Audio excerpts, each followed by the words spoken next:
На последней сессии при обсуждении бюджета Абхазии на 2022 год возникла сложная ситуация, в которой участвовали, ряд депутатов и герой Абхазии Роман Гирия. Впоследствии он дал интервью, описал ситуацию, увидел в этом неуважение, увидел некое такое давление. Расскажите, пожалуйста, вообще, что произошло, как это произошло и насколько имеют основания вот такого рода обвинения в адрес парламента? Спасибо за вопрос, Ниса. Этот вопрос не на сессии появился, мы его обсуждали за 3 месяца до того, как эта сессия была назначена. В первом чтении мы, когда законопроект о бюджете принимали, эти вопросы там тоже стоят. Но мы с условием его приняли, этот бюджет, в работу, с тем, что мы будем исключать определенные статьи бюджетом расходной части. И вопрос завода по новой компенсации этих денег мы обсуждали в дальнейшем на комитетах, на одном, на втором, на третьем. Наталья Викторовна всех предупреждала, в принципе, и мы, не одна, она с такой позиции, очень многие депутаты поддерживали ее в этом вопросе, так как это вопрос справедливости, рациональности использования бюджетных средств. И были предупреждены, были министр финансов, звали его, отдельно с ним разговаривали, но он настойчиво представил все-таки этот законопроект о бюджете с этими статьями. А почему так произошло все эмоционально? Потому что со стороны Натальи Викторовны это понятно, 3 месяца мы об этом говорили, несколько интервью она давала, но никто не услышал, исполнительная власть все равно представила этот законопроект, а со стороны Романа Гирия здесь ситуация такая, что его в какой-то степени тоже подставили. Вот те люди, которые его прислали к нам в парламент, якобы мы там против лично его, что из завода или компенсацию, что-то имеем, это заблуждение, которое его ввели в правительстве, потому что такие вопросы не должны решаться за счет народных денег. Понятно, что он также гражданин Республики Абхазия, уважаемый гражданин, герой Абхазии, который какие-то у него проблемы частного характера, частного бизнеса, не имеющие государству и государственному бюджету. Это завод, это бизнес, где партнеры что-то не поделили. В этом вопросе нам, депутатам, разбираться не нужно. В этом вопросе должны разбираться компетентные органы, то есть прокуратура, СГБ, там есть заявление от гражданина Панова. И судебные решения, конечно, должны быть. Ни судебных решений, ни законных оснований для компенсации этих средств нету. Единственное, ссылаются на какие-то договоренности на межправкомиссии, которые до конца не были проговорены, и ссылаются на 2019 год, на 2018 год. У нас в 2018-2019 году вообще другая ситуация была. Сегодня у нас ковид, серьезный кризис в энергетике. Мы не можем расходовать наш бюджет по таким направлениям, где наши отрасли, куда необходима большая помощь, дотации. Здесь не закрыть вопросы, говорить о каком-то новом бизнесе для государства, новой отрасли, которая непонятно вообще экономическое обоснование какое имеет и что там происходит. Поэтому ему, наверное, правительство должно было помочь, если у них такое желание было, у них там, может, дружеские отношения, там, лояльность власти сегодня поощряется, есть на этом там кредит, допустим, или там, не знаю, на торги пусть выставили в этот завод. Я точно уверен в том, что мы за счет народных денег не имеем права покупать заводы, где у людей серьезные проблемы другого характера.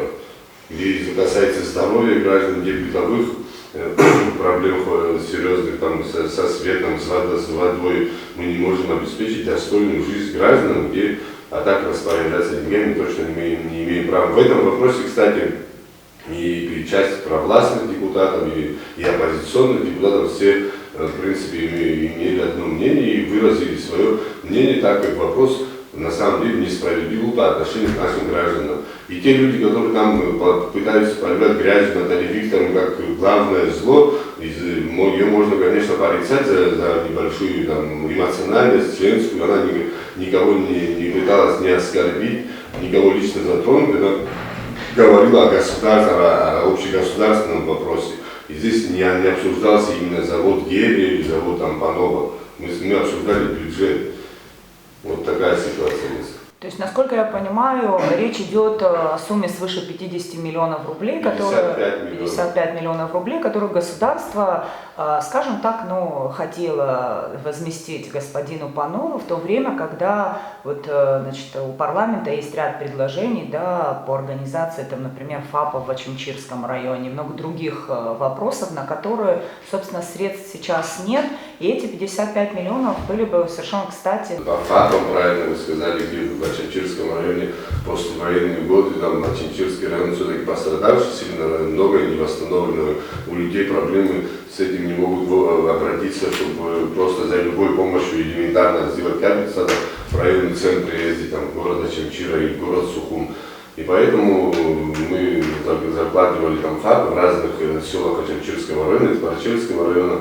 Помимо этого мы там распределили эти деньги, планировали распределить помощь энергетике. Подходы государства, они должны быть все-таки рациональные, правильные, и мы последовательны должны быть на наших шагах. Если мы сегодня компенсируем какие-то проблемы частного бизнеса, какие-то внутренние там разногласия, у нас таких ситуаций в стране, как известно всем нашим гражданам, в каждом районе по несколько, наверное, есть таких ситуаций, где инвесторы иностранные не договорились с местными своими партнерами, и у них висят эти проблемы нерешенными.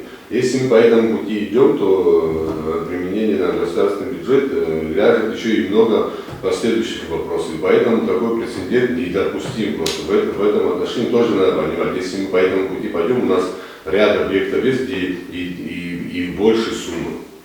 И 200 миллионов, и 300, есть где и миллиард там какой-то спорный. Сможет ли наш бюджет покрыть все эти проблемы, которые... Если мы по этому пути идем, тогда нам придется и последовательно дальше, независимо от того, кто ближе к власти, или там приверженность, или там защищает власть, или там оппозиционирует власть. Это ситуация с российскими инвесторами, которые...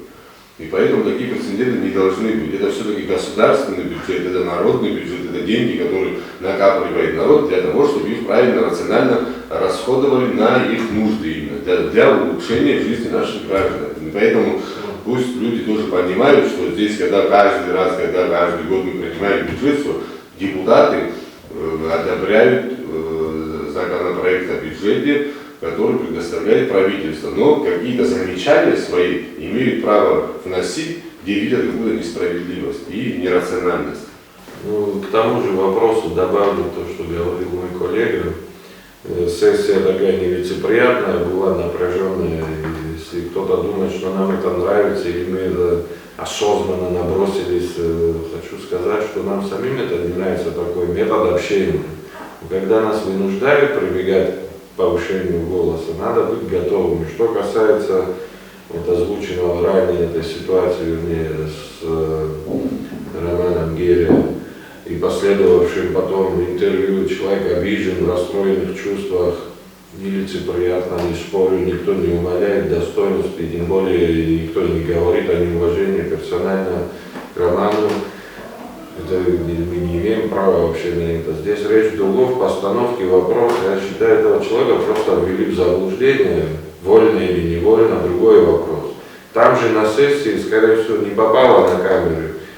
Депутаты как-то там в общем шуме обсуждая, задавали вопрос друг другу фактически. Слушайте, если предприятие работает и по сегодняшний день так или иначе приносит прибыль, почему бы не прибегнуть к другим механизмам, нормальным, законным, цивилизованным, если этот завод такого государственного значения, как нам описывали, это действительно так, что это действительно нужная продукция, выдайте ему кредит, у нас есть Сбербанк, есть Нацбанк, подчеркните его государственную значимость, на льготных условиях прокредитуйте, и вопрос закрыт. Почему надо так таранно, если не сказать топорно, вносить эти суммы в статьи расходов бюджета? Причем, завернув это, видимо, мы должны были впечатлиться межгосударственными договоренностями и так далее, и так далее. этих договоренностей. Мы, конечно, какие-то бумаги приносили, но мы не видели самого интересного, согласен ли сам Панов на эту сумму. Может быть и согласен, но мы ее не видели. И вообще согласен, не согласен, зачем в стране знать эти взаимоотношения, если это совершенно рабочий вопрос на уровне Кабмина, можно было цивилизованно решить вполне. Накануне еще в стадии обсуждения бюджета, неоднократного проведения комитетов как бюджетных, так и там, по реформам и отраслевых, подобного рода вопрос возник по погашению долгов строителям. Сумма фигурировала 90 миллионов. Здесь пришли строители, представители Минфина, сторговались, так некрасиво назовут, до 70, даже тут у них между собой какие-то противоречия прямо при нас возникли. В итоге было им выплачено бюджетной росписью, то есть фактически не спрашивая парламент, 120 миллионов, как мы знаем средств. Хорошо, пошли дальше. По роману, как бы Гарри слова я добавил к нему, Наталья Викторовна уж точно не собиралась его оскорблять, но возмущал не сам роман, а еще раз повторю, то, как эта ситуация преподнесена. И Наталья Викторовна при всей ее там горячности, как говорится, я ее не осуждаю за то, что она там повышала голос и говорила то, что говорила.